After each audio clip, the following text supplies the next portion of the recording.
One more time. Doing one more on this server. Nice, I just bagged out 3 raw and uncut silos.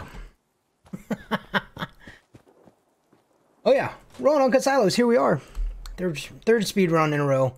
Because we found a nice server, and we're just kind of rolling with it. Time starts when we exit the elevator, time ends when the quest complete or rewards pop up. The last run just set a new world record, 10:18:06, I think it was. 4 seconds off the so let's see what we can do on this server, on this silo. Hopefully, it holds up. So, let's got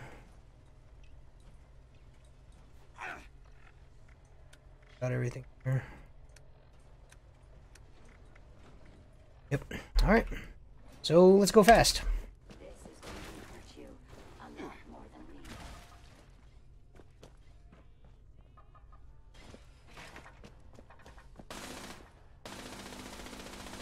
See, I'm curious, you know, I know there's not a ton of interaction on YouTube, for me anyway. I mean, some people, tons of it. I'm curious what other people play, and I'll probably ask this on my Twitch stream, Twitch TV / Almost Adorno, on Saturdays starting at 7 p.m. Eastern Standard Time. You know, what else do you play? I have a feeling a vast majority of people, probably a vast majority of my audience, only play Fallout 76, or they consider it their main game, quote unquote. Which is fine, nothing wrong with that. It's a good game. I put a lot of hours into it, about 1,500. But I mean, there has to be something else that piques your interest, right? What else are you into? I personally, like, this is not the normal type of game I play. I'm normally a PvPer, which is interesting because I absolutely fuck. I hate PvP in this game. I think the PvP in this game is absolute trash. It's not a game made for PvP. So, I don't do it here. But most other things that I play, aside from Borderlands is just a great story. And it's just a fun game. But point being, most other things that I play are first-person shooters, right? I grew up playing Counter-Strike. I played Counter-Strike for 12 years. I played at every level. You know, OGL, Team Warfare League, CPL, Cal, Source, I was Cal I, and 1.6, I was Cal P. You know, from there, you know, I played Team Fortress when that was big, Call of Duty. Like, I am straight up an FPS player, is what I do. And it's kind of what I cut my teeth on in gaming. I'll play other games occasionally like this and whatnot. Destiny 2 I played a lot of. Wish the competitive scene for it was different. But, you know, all kinds of stuff like that. So this is actually very different. Straight PvE is very different from what I normally do.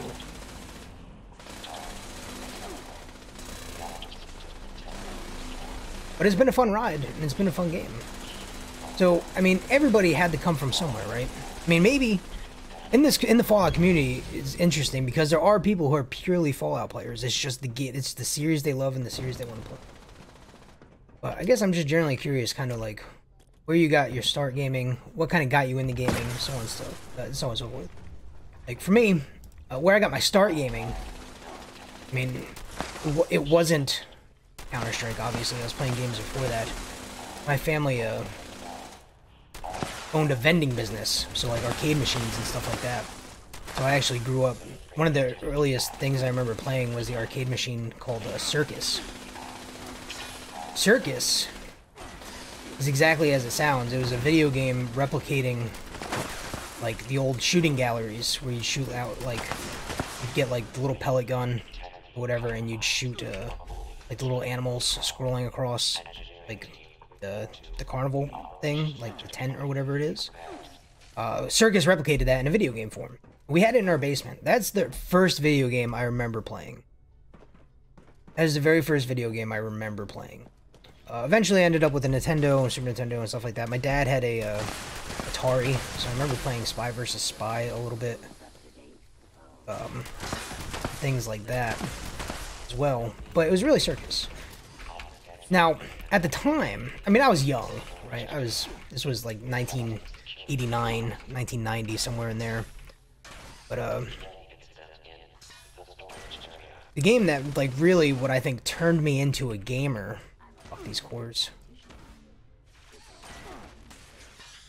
The game that really turned me into a gamer, as they say, was Mortal Kombat. Again, because my family had a vending business, they would have like the new hotness in arcade machines, and when that came in, man, that was sitting in our warehouse for probably a week or so before we figured out where we wanted to put it, like in which location wanted to lease it from us. And man, I just spent every day after school. I was homeschooled. Not at this point. And I think I've talked about being homeschooled before. But I wasn't at this point. And come home after school and just spend, you know, 3-4 hours just playing Mortal Kombat, the first one. Just over and over and over again, and just doing all the things that you could do in it. And learning the game, learning the fatalities and stuff like that. I guess that was, what, 90... something like that. And that is the game that really, like, changed everything for me and showed me what video games could be and how it could be a way of life, I guess, for lack of a better term. A way of thinking, a way of understanding. Now, it's gonna be like, wow, fucking Mortal Kombat's shaped your way of thinking. I mean, that sounds ridiculous. Like, at the time, of course it did. Right?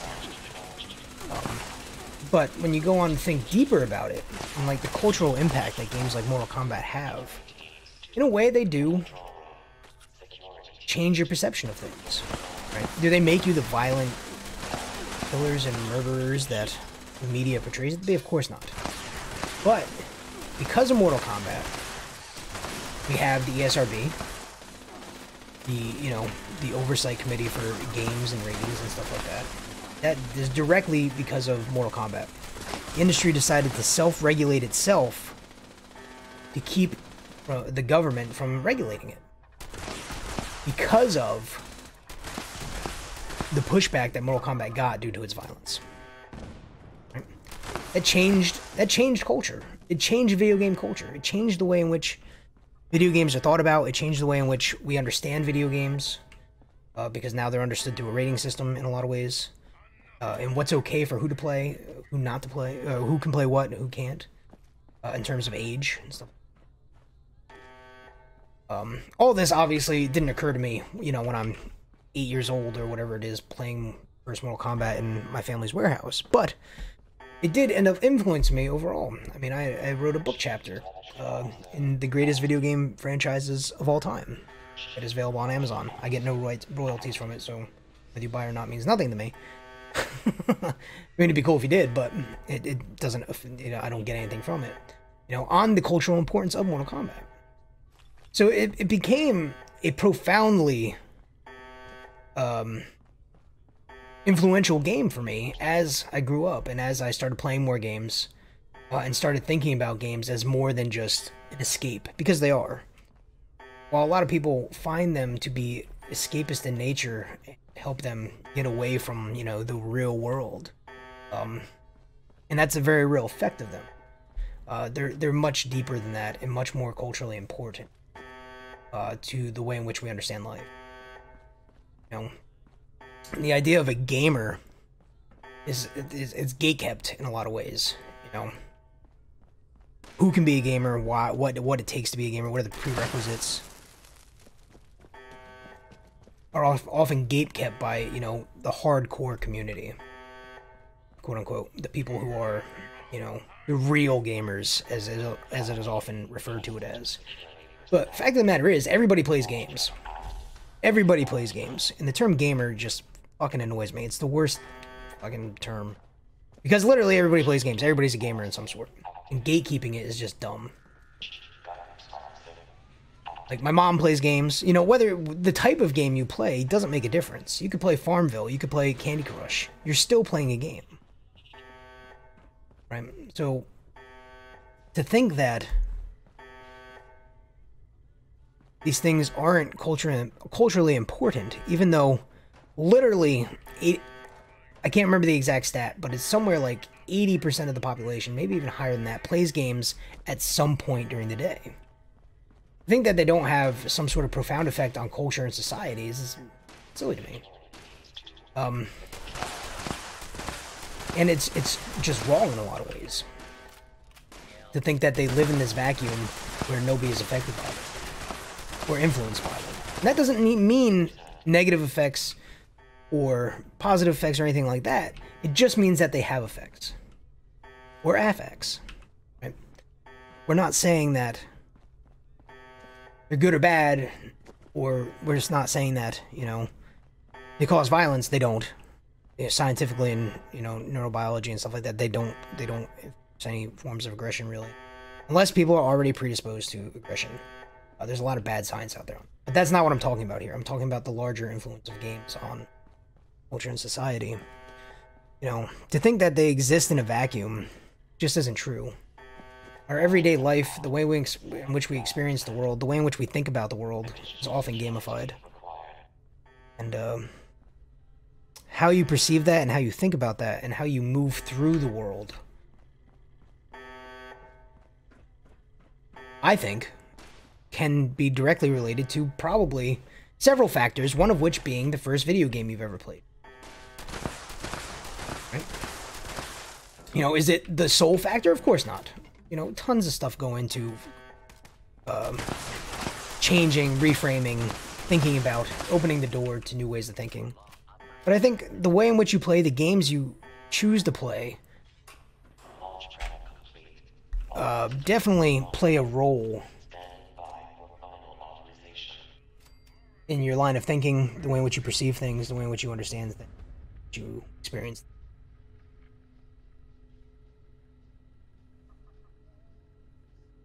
So I guess we got a little preachy here, and I wouldn't, you know, Professor Adorno for a second here. But I guess the point is to think about what you're playing and why you're playing it.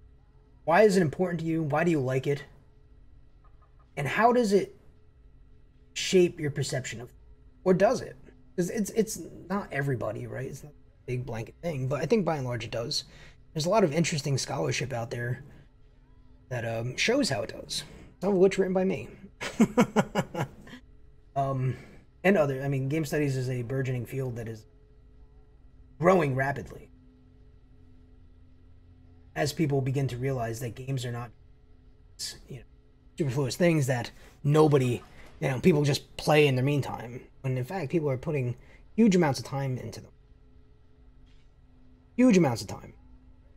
And to say putting that amount of time into something doesn't have some sort of influence isn't true. What those influences are, context specific, situation specifics.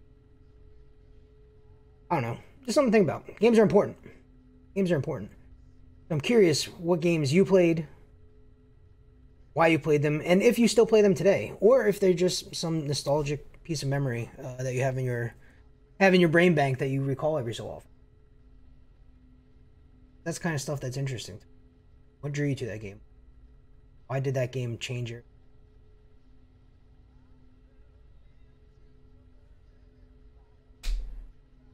Rona cut mixed with lecture series. Watching, guys.